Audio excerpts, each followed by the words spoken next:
Hello, good morning प्यारे बालकों। Next अपना जो लास्ट टॉपिक में हमने छोड़ा था एटॉमिक साइज पे, उसके बाद अपने पास आता है एक नया टॉपिक प्रभावी नाभिकीय आवेश। प्रभावी नाभिकीय आवेश जिसको हम बोलते हैं इफेक्टिव न्यूक्लियर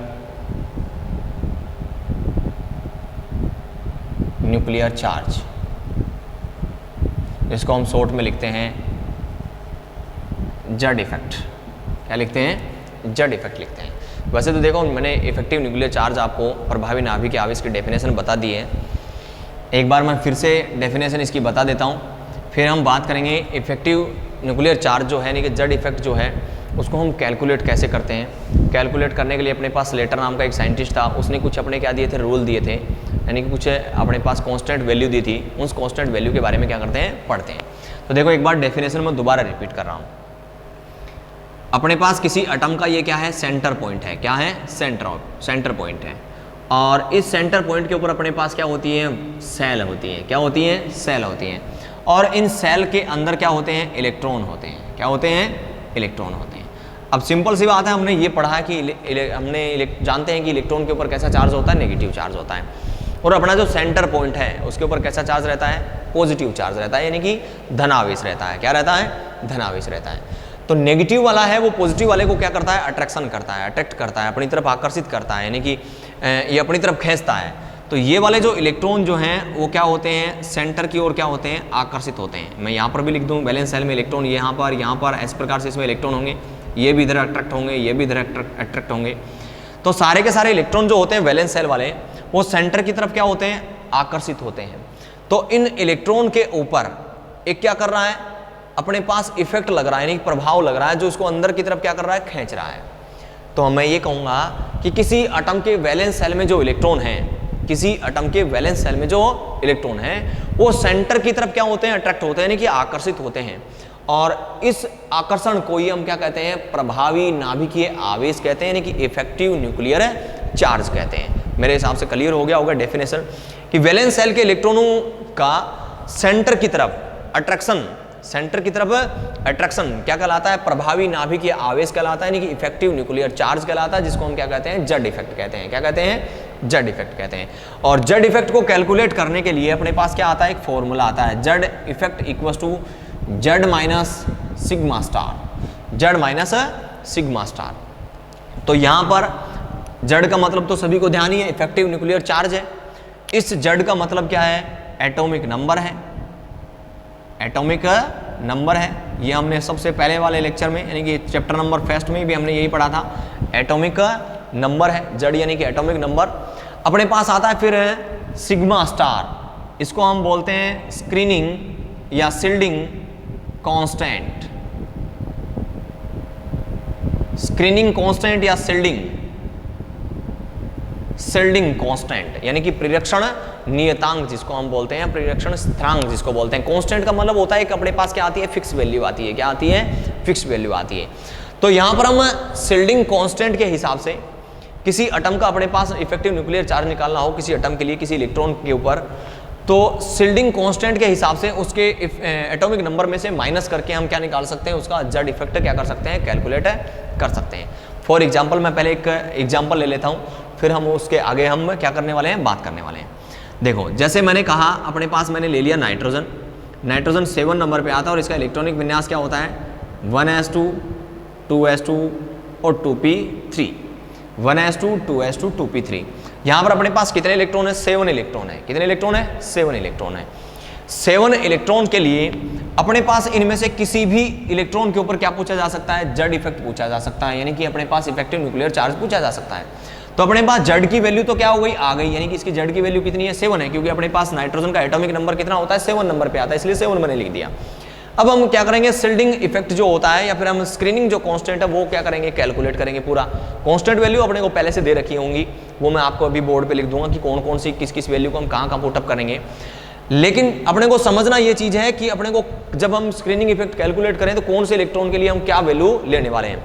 अब देखो जैसे अपने को ये पूछे कि नाइट्रोजन के 7वें इलेक्ट्रॉन के लिए, तो 7वां इलेक्ट्रॉन अपने पास यहां पर है, 2 और 2 4 हो गए, और पी में 3 इलेक्ट्रॉन है, और 7वें इलेक्ट्रॉन की बात करेंगे तो राइट साइड वाले जितने भी इलेक्ट्रॉन होंगे, अपने को जिस इलेक्ट्रॉन के लिए पूछा है, राइट साइड वाले जितने भी इलेक्ट्रॉन होंगे उनकी एनर्जी ज्यादा होने की वजह से वो स्क्रीनिंग इफेक्ट के अंदर या स्क्रीनिंग कांस्टेंट के अंदर पार्टिसिपेट नहीं करने वाले हैं, यानी कि उसके ऊपर कोई भी शिल्डिंग इफेक्ट नहीं लगने वाला है। तो हमेशा किसका कैलकुलेट किया जाएगा? लेफ्ट साइड वालों का कैलकुलेट किया जाएगा। जैसे मैंने आप इनको कह दिया कि आपने पास P में जो इलेक्ट्रॉन है, तो मैं ऐसे लिख सकता हूँ 2p x में 1 है, 2p y में 1 है, और 2p z में भी कितना इलेक्ट्रॉन है? 1 है, क्योंकि अपने पास p ऑर्बिटल 3 होते हैं, x y और z, जिसका भी हमने डिस्कस पहले कर लिया था। मैंने ये कहा कि 2p x में जो इलेक्ट्रॉन है उसका अपने पास z इफेक्ट कैलकुलेट करो। तो इन दोनों इलेक्ट्रॉनों का इसके z इफेक्ट पे कोई प्रभाव नहीं पड़ने वाला है, यानी कि कोई इफेक्ट नहीं पड़ने वाला है, यानी कि राइट साइड वाले जितने भी इलेक्ट्रॉन होंगे उनका z इफेक्ट के ऊपर कोई प्रभाव नहीं पड़ता है, क्योंकि उनकी एनर्जी क्या रहती है? ज्यादा रहती है। हमेशा किनका प्रभाव पड़ता है? लेफ्ट साइड वालों का प्रभाव पड़ता है। तो लेफ्ट वाले साइड में कौन कौन से अपने पास 1s2 है और कौन सा है 2s2। कहने का मतलब इन 4 इलेक्ट्रॉनों का क्या होने वाला है? यहाँ पर इफेक्ट पड़ने वाला है, और उधर वाले जो 2 इलेक्ट्रॉन हैं उनका कोई इफेक्ट नहीं पड़ने वाला है। तो ये बात दिमाग में रखनी है। नेक्स्ट अपने पास जब भी हम अपने पास कैलकुलेट करना स्टार्ट करेंगे, स्क्रीनिंग कांस्टेंट कैलकुलेट करना स्टार्ट करेंगे, या फिर हम ये कहूँगे स्क्रीनिंग कांस्टेंट के लिए अपने पास एक सलेटर नाम का एक साइंटिस्ट था। सलेटर नाम का जो साइंटिस्ट था, उस सलेटर ने अपने को क्या क्या कहा था वो मैं यहाँ पर एक बार लिख रहा हूँ। तो देखो सलेटर ने क्या कहा कि हमेशा जब भी हम किसी का इफेक्टिव न्यूक्लियर चार्ज निकालें तो हमेशा उसका क्या लिख लें? इलेक्ट्रॉनिक कॉन्फ़िगरेशन लिख लें, और इलेक्ट्रॉनिक कॉन्फ़िगरेशन लिखने के बाद हम उसकी सेल के क्या बना लें? जोड़े बना लें। क्या बना लें? जोड़े बना लें। जैसे मैंने लिख दिया 1s, उसके बाद अपने पास आएगा 2s 2p, उसके बाद आएगा 3s 3p, और d भी आएगा तो 3d, उसके बाद अपने पास आएगा तो क्या आएगा? 4s 4p 4d और 4f। इसको हम इस प्रकार से क्या कर लें? जोड़े बना लें। कहने का मतलब एक सेल के हिसाब से हम उसका क्या बना लें? जोड़े बना लें। 1s क्योंकि पहली सेल में है, 2s 2p का मतलब दोनों किस में है? सेकंड सेल में है। 3s 3p 3d का मतलब कौन से है? थर्ड सेल में है। किस में है? थर्ड सेल में। मैं यहां पर लिख रहा हूं, ये अपना सेंटर पॉइंट, ये 1 पहली सेल है अपने पास, n = 1, इसके लिए n = 2, और इसके लिए n = 3। तो 1 में 1s यहां पर है, हमने फिर लिखा 2s 2p, तो 2s 2p यहां है। नेक्स्ट वाले में लिखा हमने 3s 3p 3d, वो यहां है। कहां है? यहां है। नेक्स्ट वाला जो लिखेंगे तो वो यहां आएगा 4s 4p 4d और 4f, वो यहां आने वाले हैं। तो ये अपने पास जो नंबर, ये क्या बता रही है? अपने को नंबर ऑफ सेल बता रही है। इनके हम क्या कर लें? जोड़े बना लें। क्या कर लें? जोड़े बना लें। और फिर इन्हीं के हिसाब से अपने पास क्या दें? शिल्डिंग कांस्टेंट दें, यानी स्क्रीनिंग कांस्टेंट दें। 1s के लिए स्क्रीनिंग कांस्टेंट की जो वैल्यू होती है वो होती है 0.30। ns और np, ns और np के लिए हमेशा वैल्यू क्या आएगी अपने पास? 0.35, 0.35। उसके बाद में अपने पास n-1 s और n-1 p के लिए हमेशा वैल्यू कितनी आएगी? 0.85, 0.85। नेक्स्ट अपने पास n-2, चाहे वो s हो, चाहे p हो, चाहे d हो, सबके लिए वैल्यू कितनी रखने वाले हैं? हम 1 रखने वाले हैं। और हमेशा ये भी याद रख लेना कि d इलेक्ट्रॉन और f इलेक्ट्रॉन के लिए हमेशा वैल्यू कितनी रहती है? 1 रहती है। कितनी रहती है? 1 रहती है। मैं फॉर एग्जांपल लेके आपको समझाता जाऊंगा तो अपने को अच्छी तरीके से क्या होता जाएगा? समझते जाएगा। एक बार फिर से मैं रिपीट कर रहा हूँ। सबसे पहले देखो सलेटर ने जो स्क्रीनिंग कांस्टेंट दिया अपने को वो कैसे बताया। नंबर पहली बात, हमेशा राइट वाले इलेक्ट्रॉन का उसके ऊपर कोई इफेक्ट नहीं पड़ने वाला है। हमेशा कौन से इलेक्ट्रॉनों का इफेक्ट पड़ने वाला है? लेफ्ट साइड के इलेक्ट्रॉनों का इफेक्ट पड़ने वाला है। एक बात। नंबर 2 बात, सबसे पहले क्या लिखेंगे? उसका इलेक्ट्रॉनिक कॉन्फ़िगरेशन लिखेंगे। इलेक्ट्रॉनिक कॉन्फ़िगरेशन लिखने के बाद हम उसके क्या बना लेंगे? जोड़े बना लेंगे। क्या बना लेंगे? जोड़े बना लेंगे। नंबर दूसरी बात, जैसे ही हमने जोड़े बना लिए तो 1s के अंदर जितने भी इलेक्ट्रॉन होंगे उस 1s के लिए अपने पास इफेक्टिव न्यूक्लियर चार्ज कितना रहने वाला है? 0.3, वो स्क्रीनिंग कांस्टेंट कितना रहने वाला है? 0.30। अपने पास ns और np में जितनी भी सेल होंगी या जितने भी इलेक्ट्रॉन होंगे उसका कितना रहने वाला है? 0.35। n-1 s और p के लिए कितना रहने वाला है? 0.85। और n-2 के लिए कितना रहने वाला है? 1 रहने वाला है। कितने रहने वाला है? 1 रहने वाला है। फॉर एग्जाम्पल मैं आपके पास बोर्ड पे एग्जाम्पल लिखते हैं और हम उसको क्या करते हैं? समझते हैं। सबसे पहले हमने नाइट्रोजन का एग्जाम्पल लिया है, तो नाइट्रोजन से ही क्या करते हैं? कैलकुलेट करना स्टार्ट करते हैं।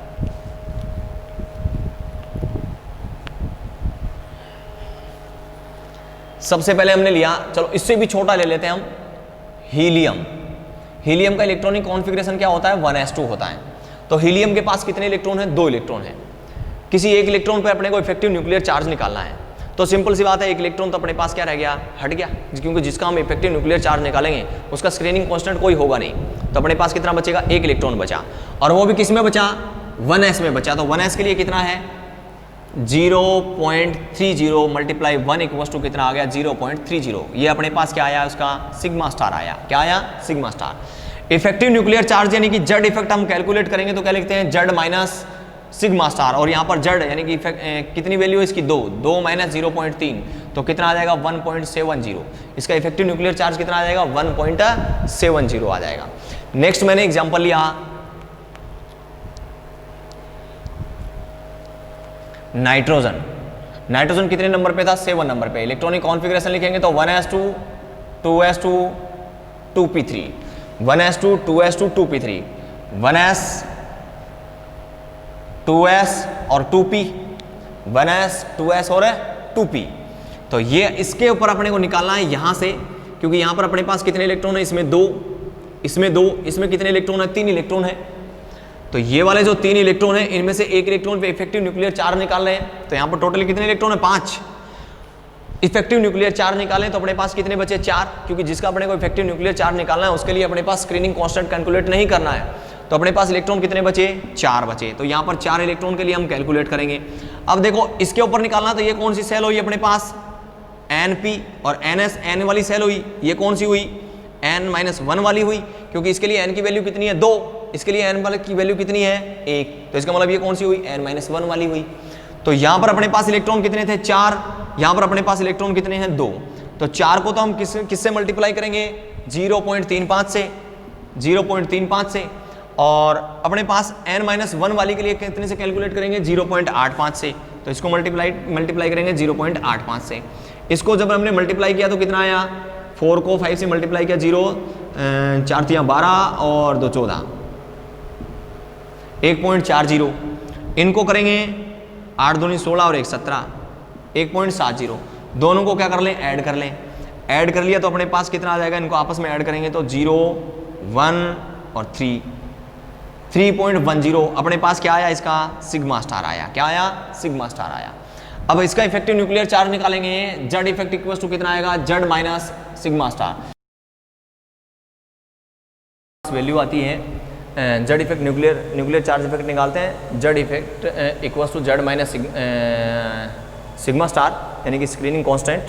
यहाँ पर जेड की वैल्यू नाइट्रोजन के लिए कितनी रहेगी, 7, और अपने पास इसकी वैल्यू कितनी है, ये 3.10। तो अपने पास कितना आ जाएगा, 3.90। तो नाइट्रोजन के लास्ट इलेक्ट्रॉन के ऊपर जो इफेक्टिव न्यूक्लियर चार्ज होगा वो कितना होगा, 3.90। नेक्स्ट एक एग्जांपल और हम ले लेते हैं। नेक्स्ट एग्जांपल हम लेते हैं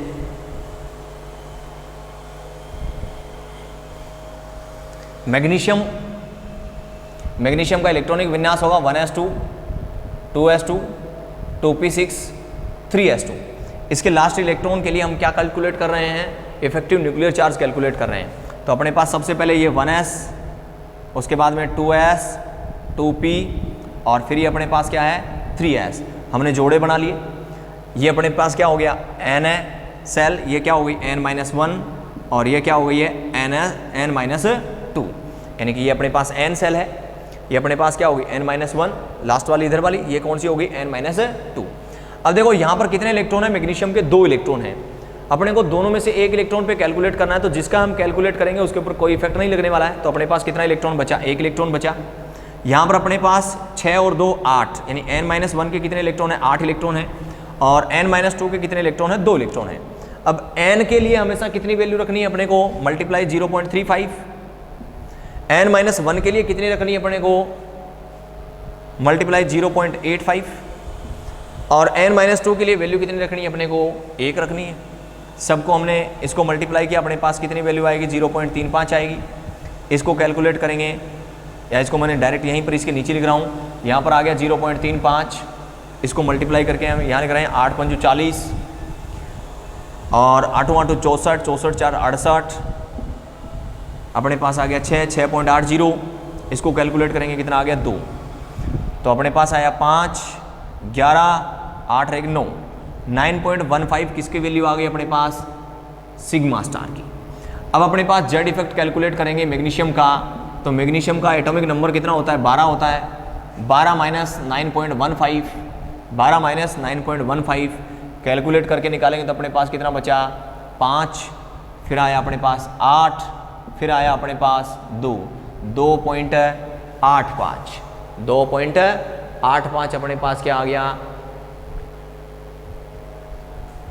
2.85 अपने पास क्या आ गया, इसका इफेक्टिव न्यूक्लियर चार्ज आ गया। इस हिसाब से हमने क्या करना है, इफेक्टिव न्यूक्लियर चार्ज क्या करना है, कैलकुलेट करना है।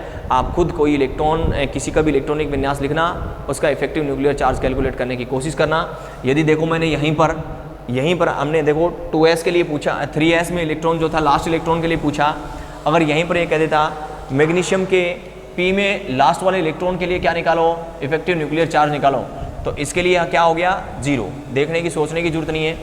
फिर ये अपने पास क्या हो गई है, अपने पास n सेल है और ये वो अपने पास कौन सी आएगी, n-1 आएगी, कौन सी आएगी, n-1 आएगी। तो यहाँ पर इसके लिए हम कैलकुलेट करेंगे तो 4 इलेक्ट्रॉन लेंगे, कितने इलेक्ट्रॉन 6 और 2 8 हैं, 8 में से एक का तो निकालना ही नहीं है अपने को, तो अपने पास कितना बच गया 7 इलेक्ट्रॉन लेंगे, कितने लेंगे 7 इलेक्ट्रॉन लेंगे। राइट वालों का कोई डिस्कस नहीं करना है अपने को, ठीक है जी। तो ये अपने को क्या करना है, दिमाग में रखना है और ध्यान रखना है। अब हम नेक्स्ट क्लास में डिस्कस करेंगे, वो करेंगे हम आयनन पोटेंशियल का, यानी कि आईपी, जिसको हम आयनाइजेशन एंथैल्पी भी बोलते हैं या फिर आयनन विभव कहते हैं। तो उसका हम नेक्स्ट वीडियो में क्या करते हैं, डिस्कस करते हैं। धन्यवाद।